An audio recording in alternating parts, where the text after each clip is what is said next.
So God bless everyone. God bless you, Mom. So today we're going to discuss the assigned topic, which is the critical literacy.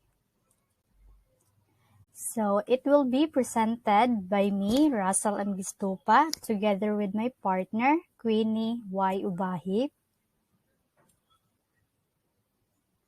But before that, these topics will be covered in discussion. First, we have the critical literacy. Second is the history of critical literacy. Third is the critical literacy and the art. Fourth is the text analysis. And lastly, the text clustering. So, critical literacy. So, the concept of critical literacy is theoretically diverse and combines ideas from various critical theories, such as critical linguistics, feminist theory, critical race theory, as well as reader response theory, and the cultural and media studies. So, critical literacy is a central thinking skills that involves the questioning and examination of ideas, and that requires to synthesize, to analyze, interpret, evaluate, and respond to the text we read and listen. So next we have the history of critical literacy. Paulo Freire is the pioneer of critical pedagogy. So it is believed that teaching should challenge the learners to examine the power structures and inequality within the status quo. So, in this critical pedagogy by Paulo Freire, he emphasizes how important teaching is for the learners to be able to transform oppressive structures. So now, there is what we call banking concept of education.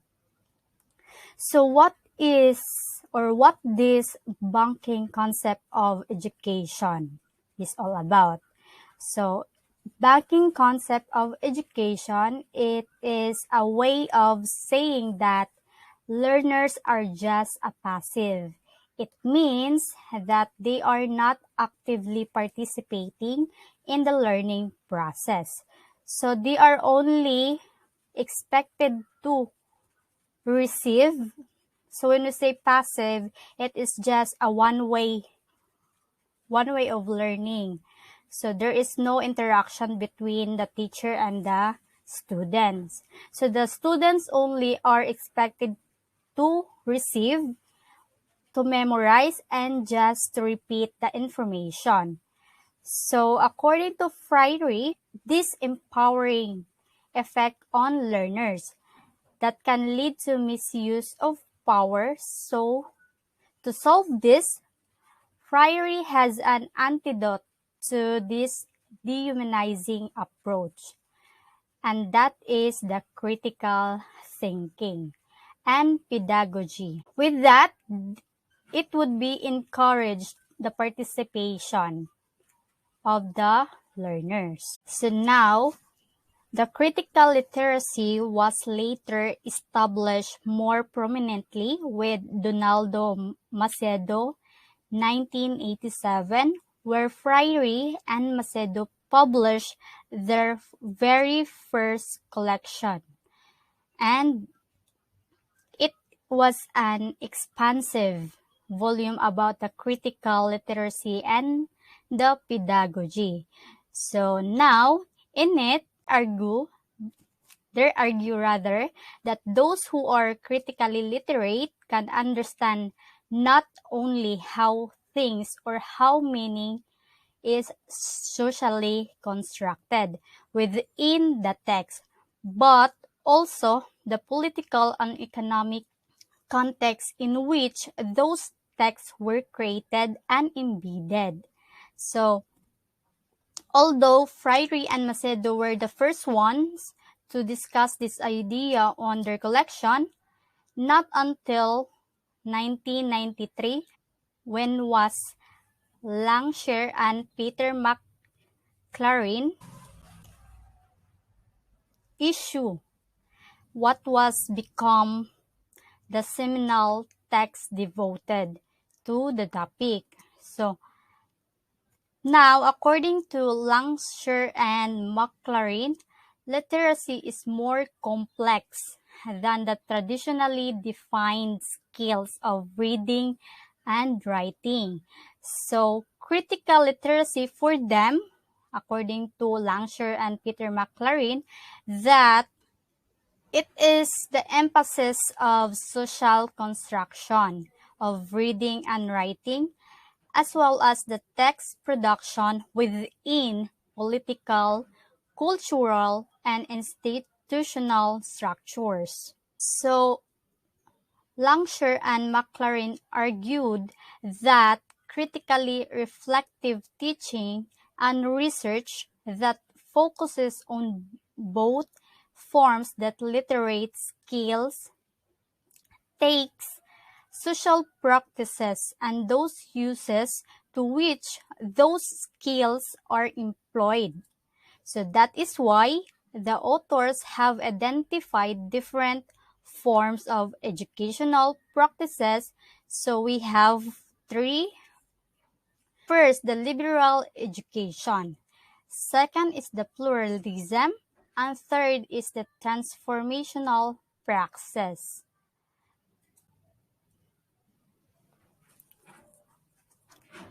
So let's have first the liberal education.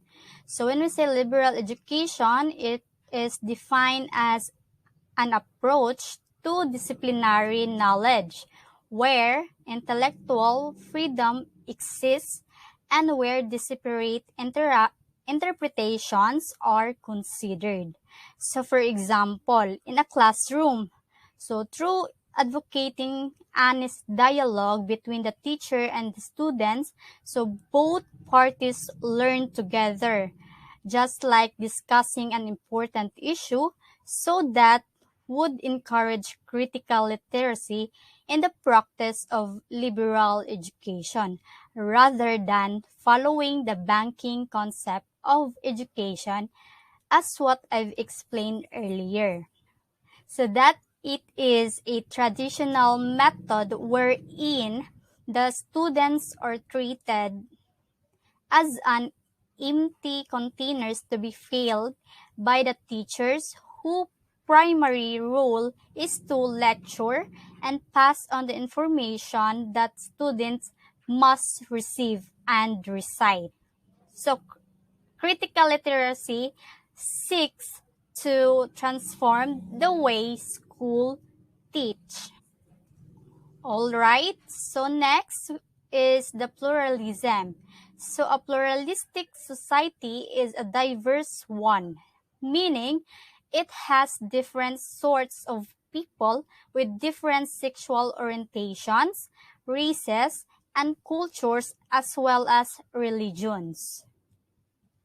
So in a pluralistic society, people in it believe all kinds of different things and intolerate others' beliefs even when it doesn't match their own.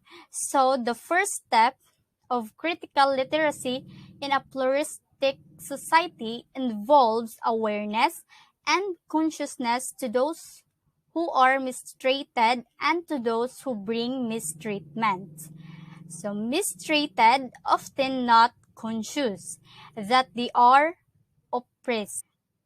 So for example, those who experience poverty and marginalization in pluralistic society believe that it is natural part of life. Accepting their hardships, they do not know the steps what would end their oppression. So next, we have the transformative praxis. It covers a wide range of scholarly pursuits for social change via reflexive research and practice. So practice is defined or is used to erase the consciousness of researchers, participants, and the social actors through a constant embracing of all critical stances towards text discourse and the life world. Now, you already heard about the ideas of Paulo Freire, Macedo, Langshare, and Maclaurin. So now, Hilary Jank's 2000 posited four possible orientation based on different perspectives on the relationship between language and power. So we have four. First, we have the understand social political domination. So it is how language maintains social and political forms of domination. Second is to provide access to dominant forms without compromising the integrity of non-dominant forms. And third is to promote diversity, in which requires attention to the way the uses of language create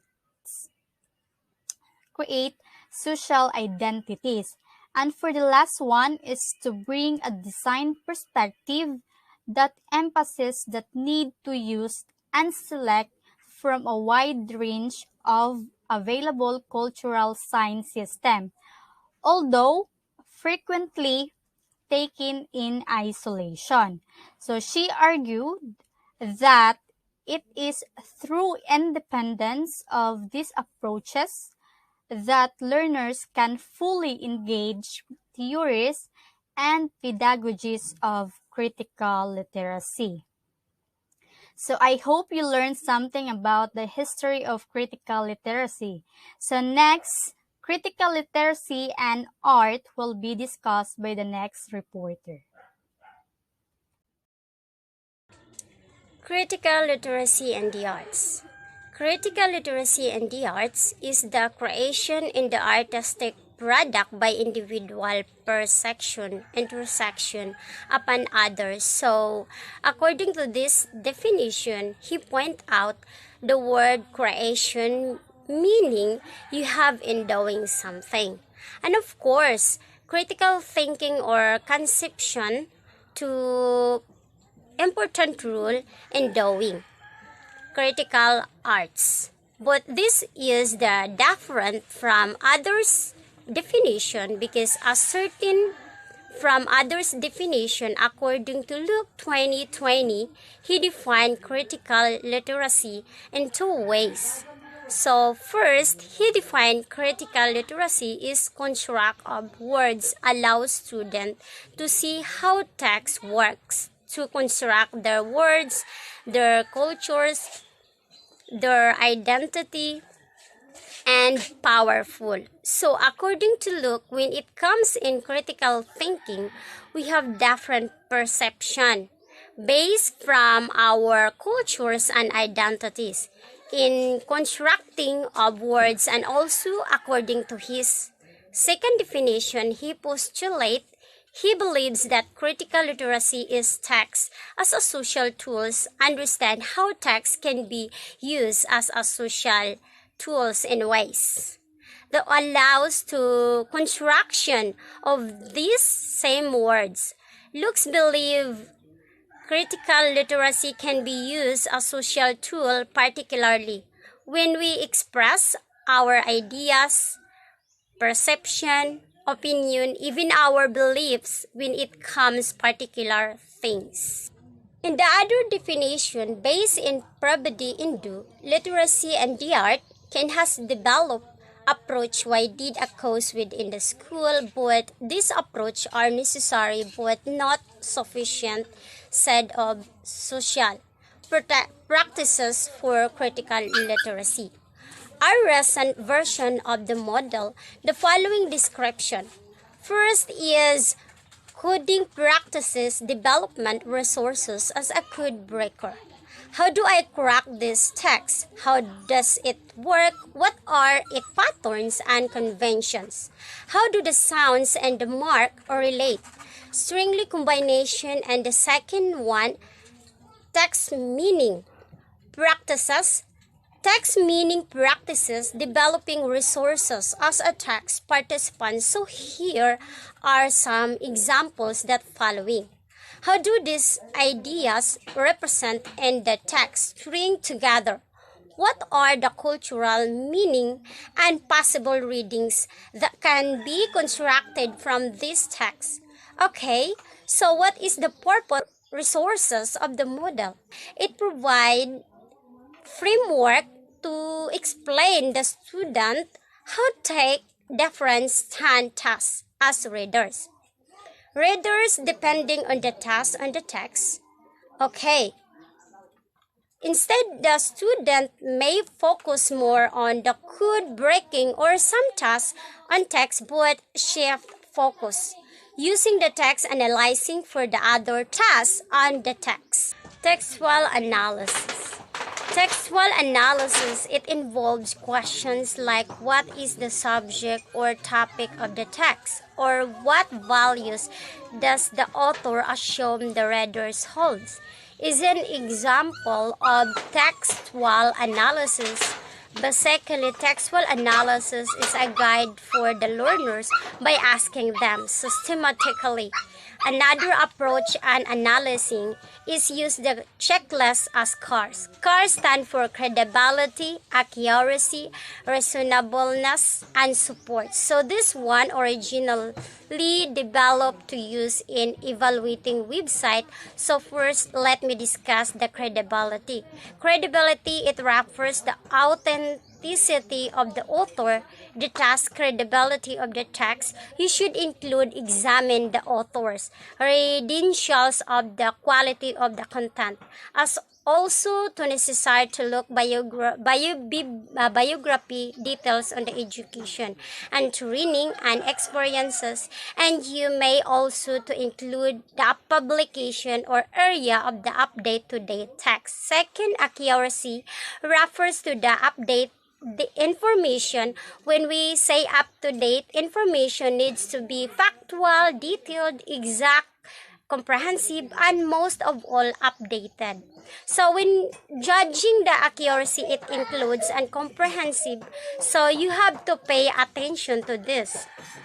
So you can see the text is inaccurate if it lacks date or the dates are not updated. Next, reasonableness. Reasonableness is to examining for information for fairness, objectivity, modernateness. So when we say fairness, it requires balanced argument to do posting view. It respect other side or opinion, their argument, and also fairness, minimize bias opinion and view. So when we say bias, it is one-sided opinion. The reasonable is strict to have the kind of characteristic. Lastly, support refers to the text sources that use in the argument or in the text.